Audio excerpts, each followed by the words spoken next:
لہذا اللہ تعالیٰ ارشاد فرمائے گا جب ان کو سامنے کھڑا کرے گا انت قلت للناس، اے آپ نے کہا تھا لوگوں کے لیے اتخذونی و امی الہین من دون اللہ، کہ تم مجھے اور میری والدہ کو الہ بنا لو اللہ تعالیٰ کے علاوہ۔ اب ان کا جواب دیکھو کیا کہیں گے، قالا وہ کہیں گے سبحانک ما یکون لی، اے اللہ پاکی ہے تجھے اس سے کہ ہو میرے لیے ان اقولا وہ بات کہ میں اسے یہ کہوں کہ ما لیس لی بحق، کہ یعنی پاکی ہے تجھے کہ ما یکون لی نہیں ہے میرے لیے ان اقولا نہیں جائز ہے میرے لیے کہ میں یہ کہوں ما لیس لی حقی وہ چیز کہ نہیں ہے میرے لیے حق، یعنی جو چیز میرے لیے حق نہیں بنتی میں کیسے اس کا دعویٰ کر سکتا ہوں، ان کنت قلتہ اگر میں نے اسے کہا ہو تو، یعنی اگر میں نے اسے کہا ہو تو یہ تو بالکل غلط بات ہو جائے گی، گویا کہ کہنے کا مقصد یہ ہے کہ میں نے ایسی کوئی بات نہیں کہی۔ فقد علمتہ تعلم ما فی نفسی، اے اللہ تعالیٰ بے شک تو جانتا ہے اسے کہ جو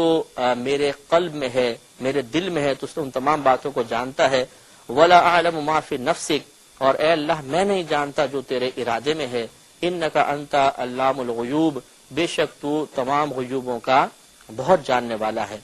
ما قلت لہم، نہیں کہا تھا میں نے ان کے لیے الا مگر، صرف یہ کہا تھا کہ ما امرتنی بہی،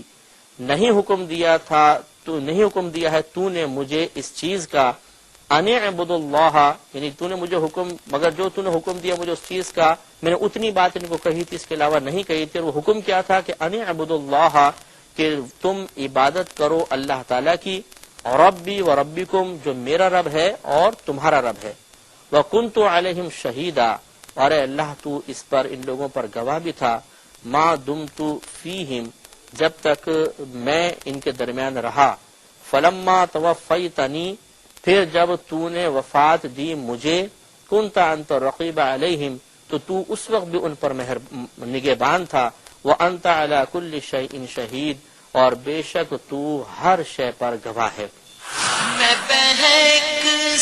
کہ عیسیٰ علیہ السلام وہاں پر براءت کا اظہار فرمائیں گے اور عرض کریں گے یا رب کریم میں نے ایسا کوئی دعویٰ نہیں کیا، میں کیسے اس چیز کا دعویٰ کر سکتا ہوں جو میرا حق نہیں ہے، اور تو اس پر گواہ ہے کہ میں نے تو ان کو یہی بتایا تھا کہ میرے رب نے مجھے حکم دیا ہے کہ اللہ کی عبادت کرو جو میرا رب بھی رب ہے اور تمہارا بھی رب ہے، اور اللہ تعالیٰ جب تک میں ان کے درمیان رہا تو مجھ پر گواہ رہا، پھر جب تو نے مجھے وفات دے دی پھر بھی تو ان پر نگہبان تھا، تو گویا کہ اللہ تعالیٰ تیری نگاہوں سے تیرے علم سے تو کوئی چیز پوشیدہ نہیں ہے، لہٰذا میں نے ان کو کبھی بھی شرک کی دعوت نہیں دی۔